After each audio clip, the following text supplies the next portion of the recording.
நல்லதுக்கு எதுக்கா நான் நல்லது நினைச்சேன் நல்லது நடத்துத பாத்தியா எந்த நிலைமையில நிக்கிறேன் பாத்தியா சரி.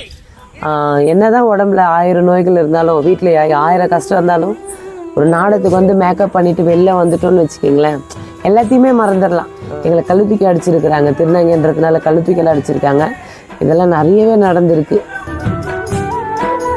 என்னுடைய லைஃப்பை பார்த்தீங்கன்னா என்னுடைய வாழ்க்கையை பார்த்து நானே ஒரு நல்ல தங்க மாதிரி இருக்கும். அதனால எனக்கு அந்த கதாபாத்திரத்தை எடுத்து நடிக்கணும்னு எனக்கு ரொம்ப நாள் ஆசை. நான் திருவள்ளூர் மாவட்டம் ஈக்காடு கிராமம். நான் தெருக்கூத்து கலைஞராக இருக்கிறேன். நான் சின்ன வயசுலேருந்தே தெருக்கூத்து ட்ராமாவில் இருந்ததுக்கு முன்னாடி அசோக் நாடக மன்றம்னா எல்லாருக்கும் தெரியும்னு நினைக்கிறேன், அதில் தான் இருந்தேன். இப்போது தெருக்கூத்து திருவள்ளூர் மாவட்டத்தில் ஸ்ரீ பொன்னியம்மன் நாடக மன்றத்தில் தெருக்கூத்தில் ஒரு கலைஞராக இருக்குது. சின்ன வயசுலேருந்து ஒரு ஆர்வம் தான். எங்கள் ஊரில் திருவிழா டைமில் இந்த மாதிரி தெருக்கூத்தெல்லாம் கொட்டை போட்டு ஆடுவாங்க. நானும் எங்கள் சக நண்பர்கள்லாம் ஒன்றா சேர்ந்து இந்த நாடகத்தை பார்ப்போம், ஒளிஞ்சிருந்து பார்ப்போம். அப்போ கூட உள்ளே சேர்க்க மாட்டாங்க, துணி மாத்திரம் வெளியே போகுன்னு சொல்லுவாங்க. அப்போ அந்த ஆர்வத்தில் நாங்கள் என்ன பண்ணுவோம், கொட்டாய் பிரிச்சுட்டு பார்ப்போம், எட்டி எட்டி பார்க்குறது, இந்த மாதிரி பழக்கம் இருக்கும். அதுக்கப்புறமா நாங்கள் என்ன பண்ணுவோம், நாடகம் ஆடிட்டு போயிட்ட பிறகு நாங்கள் யாரை நாங்கள் அந்த கூத்து பார்க்குறோமோ அவங்கெல்லாம் ஒன்றா சேர்ந்து நாங்கள் நைட்டில் நாடகம் ஆடுவோம். அந்த அளவுக்கு எங்களுக்கு இந்த கலை மேலே அவ்வளோ ஆர்வம் இருந்துச்சு. நைட்டில் நாங்களாக வேஷம் போட்டு எல்லா ஜனம் உட்காந்து இருக்கிறப்ப நாங்களாக ஆடுவோம். அந்த அளவுக்கு எங்களுக்கு இதில் ஆர்வம் இருந்துச்சு. அந்த ஒரு ஆர்வத்தினால மட்டும்தான் இவ்வளோ தூரம் நாங்கள் வர முடிஞ்சுது. பின்னாவரம் கிராமத்தை சேர்ந்த மருதுன்னு ஒரு பம்ப கலைஞர், அவர் தான் என்னை முதல்ல எனக்கு நாடகத்தில் இட்டுன்னு போய் சேர்த்ததுன்னு பார்த்தீங்கன்னா அவர் தான். அதுக்கப்புறமா ஜெயஸ்ரீ தான் அதுக்கப்புறம் அசோக் நாடக மன்றமாக மாறிச்சு. ஜெயஸ்ரீயில் இருக்கிறப்போ ஜெய்சங்கர் தான் நிறைய பேருக்கு தெரியும், இப்போ இல்லை, அவர் தவறிட்டார். அவர் தான் எனக்கு முதல்ல எனக்கு நாடகத்தில் சேர்த்தவர். நான் குறைஞ்சபட்சம் ஒரு 15 வருஷமாக இருப்பேன். ட்ராமாவில் பார்த்தீங்கன்னா ஒரு 10 வருஷம் இருந்தேன். இப்போ தெருக்கூத்தில் வந்து ஒரு 5 வருஷம் ஆச்சு.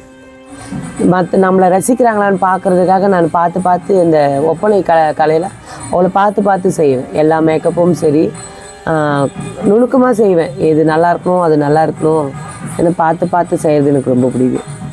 திருநங்கையான்னு பார்த்தீங்கன்னா இன்னமும் சக திருநங்கைகளுக்கெல்லாம் மரியாதை கிடையாது. இருந்தாலும் இந்த கலையில் இருக்கிறதுனால எங்கள் ஊரில் இருக்கிற மக்களுக்கு நான் நல்லாவே மரியாதையாகவே தான் இருக்கிறேன். ஒரு ஊரில் நாடகத்துக்கு போனோம்னா ஐயா அப்படி இப்படின்னு சொல்லி நம்பர் வச்சு சொல்லுவாங்க, கேவலமாக பேசுவாங்க அப்படின்னு சொல்லுவாங்க. நிறைய ஊரில் கிடையாது, குறிப்பிட்ட ஏதோ ஒரு ஊரில் தெரியாதவங்க, திருநங்கைகளை பற்றி தெரியாதவங்க இந்த மாதிரி தப்பாக பேசுகிறாங்க. ஒரு ஊரில் நல்லா மரியாதை இருக்குது. எங்கள் ஊரில் நான் நல்ல மரியாதை தான் இருக்குது. இந்த கலை மேலே மட்டும்தான் எனக்கு ஆர்வம். அதனால் வீட்டில் தான் இருப்பேன். இந்த 6 மாதம் சம்பாதிக்கிற பணத்தை சேர்த்து வச்சு இந்த 6 மாதத்துக்கு நாங்கள் செலவுக்கு வச்சுப்போம். அதுக்கப்புறம் திருப்பி எங்களுக்கு தொடர்ந்து நாடகம் வரும்போது எங்களுக்கு சரியாக போயிடும். ஒரு மனுஷனுக்கு சக மனுஷனுக்கு தேவைகள் அதிகமாக இருக்கும், ஆனால் இதை வச்சு சரி செய்ய முடியாது. இப்போ ஒரு பொருள் வாங்கினோன்னா கூட எங்களுக்கு நாடகத்துக்கு தேவையான பொருளே பாதி, நாங்கள் சம்பாதிக்கிறதுல பாதி நாடகத்துக்கு தேவையான புடவை வாங்குறது, நகை வாங்குறது, காலுக்கு சலங்கை வாங்குறது, இதுவே பாதி செலவு போயிடும். அப்புறம் குடும்பத்தையும் பார்க்கணும். அதனால் இதெல்லாம் எங்களுக்கு பத்தாது. என்னுடைய லைஃப்பை பார்த்தீங்கன்னா என்னுடைய வாழ்க்கையை பார்த்து நானே ஒரு நல்ல தங்க மாதிரி இருக்கும். அதனால எனக்கு அந்த கதாபாத்திரத்தை எடுத்து நடிக்கணும்னு எனக்கு ரொம்ப நாள் ஆசை. முதல்ல நான் நாடகத்துக்கு போகிறப்போ எங்கள் அண்ணனை திட்டினான், இதெல்லாம் வேண்டாம், என்ன தொழில் இதெல்லாம், ஏன்னா கம்பெனிக்கு போகிறது தானே அப்படி இப்படின்னு பேசினேன்.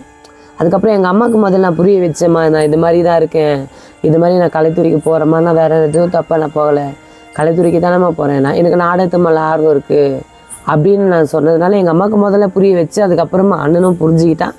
இப்போ வீட்டில் எந்த ஒரு தொல்லையும் கிடையாது, நிம்மதியாக இருக்குது. கண்டிப்பாக நாடகத்துறைக்கு போகிறதுனால மட்டும்தான் எங்கள் சொந்தக்காரங்கிட்ட எனக்கு மரியாதை. வேறு ஏதாச்சும் போயிருந்தோம்னா என்னை மதிச்சிருப்பாங்களான்ட்டு தெரியாது. ஆனால் நாடகத்துறைக்கு போகிறதுனால என் சொந்தக்காரங்க நல்லா பெருமையாக பேசுகிறாங்க, நல்ல கௌரவமாக இருக்குது. பெருமையாக சொல்லிப்பேன் நான் ஒரு கலைஞர்ன்றது. தூக்கம் வரதான் செய்யும்.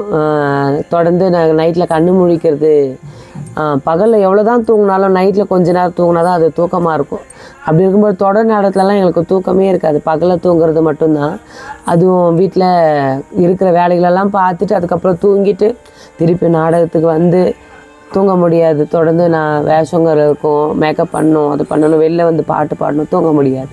பகல் தூக்கம் மட்டும்தான், நைட்டில் எங்களுக்கு தூக்கம் கிடையாது. அதனால் இந்த உடம்புல லோ பிபி அதிகமாக வரும், மயக்கம் வரும், டான்ஸ் ஆடிட்டே இருப்போம், தலை சுற்றல் வரும். இந்த மாதிரி நிறைய எனக்கு நடந்திருக்கு. ஆடிட்டே இருப்பேன், அந்த தலை சுற்றல் வந்துடும். அந்த மாதிரி கண்ணு முழிக்கிறதுனால அந்த மாதிரி இருக்குது. கண்டிப்பாக உடம்பு இதெல்லாம் இருந்தாலும் மேக்கப் பண்ணிவிட்டு வெளில வந்தோம்னா அது ஒரு சந்தோஷம் தானே. என்ன தான் உடம்புல 1000 நோய்கள் இருந்தாலும், வீட்டில் 1000 கஷ்டம் இருந்தாலும், ஒரு நாடகத்துக்கு வந்து மேக்கப் பண்ணிவிட்டு வெளில வந்துட்டோன்னு வச்சுக்கிங்களேன், எல்லாத்தையுமே மறந்துடலாம்.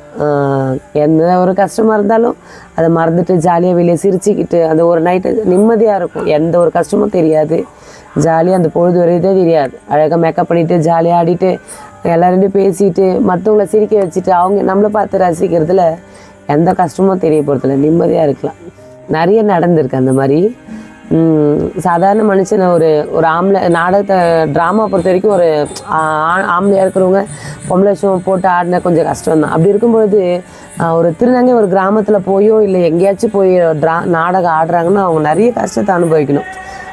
சொல்லப்போனால் பாத்ரூம் போக முடியாது, பின்னாடியே வருவானுங்க, குடிக்கிறவங்க பின்னாடி தொல்லை பண்ணுவானுங்க. இந்த மாதிரி நிறைய திருநங்கையாக தான் அதிகமாக அவஸ்தைப்படுறது. நானும் அவஸ்தைப்பட்டிருக்கேன். அரக்கோணம் பக்கத்தில் ஒரு ஊரில் நாங்களே ஆடிட்டு இருக்கும்போது எங்களை கழுத்தூக்கி அடிச்சிருக்கிறாங்க. திருநங்கைன்றதுனால கழுத்தூக்கியெல்லாம் அடிச்சிருக்காங்க. இதெல்லாம் நிறையவே நடந்திருக்கு. இப்போ கிடையாது, ஒரு காலத்தில் நான் வந்த புதுசில் நடந்துச்சு. ஐயோ இந்த தொழில் இப்படியெல்லாம் இருக்கும் போல இருக்குது, கழுத்துக்கெல்லாம் அடிக்கிறாங்களேன்னு பயந்தேன், நிறையவே பயந்தேன். இதோட விட்டுறலான்னு நினச்சேன் நான். சரி இதை விட்டாலும் நம்மளுக்கு வேறு வழி கிடையாது. எங்கே போனாலுமே ஒரு திருநங்கை வந்து ஒரு கம்பெனிக்கு போனாலும் எதனா ஒரு டார்ச்சல் இருக்க தான் செய்யும், வேறு எங்கன்னா போனாலும் எதனா ஒரு தொல்லை இருக்க தான் செய்யும். அதுக்கு இதுவே மேலே எங்கே போனாலும் எதனா ஒரு தொல்லை இருக்க தானே செய்யும். அதுக்கு இதுவே பரவாயில்லன்னு சொல்லிவிட்டு அதுக்கப்புறமா தான் நான் தொடர்ந்து நாடகத்துறையிலே இருந்தேன். ஆதி கலைக்கூடத்துக்கு ஆதரவு தரங்கள். நன்றி.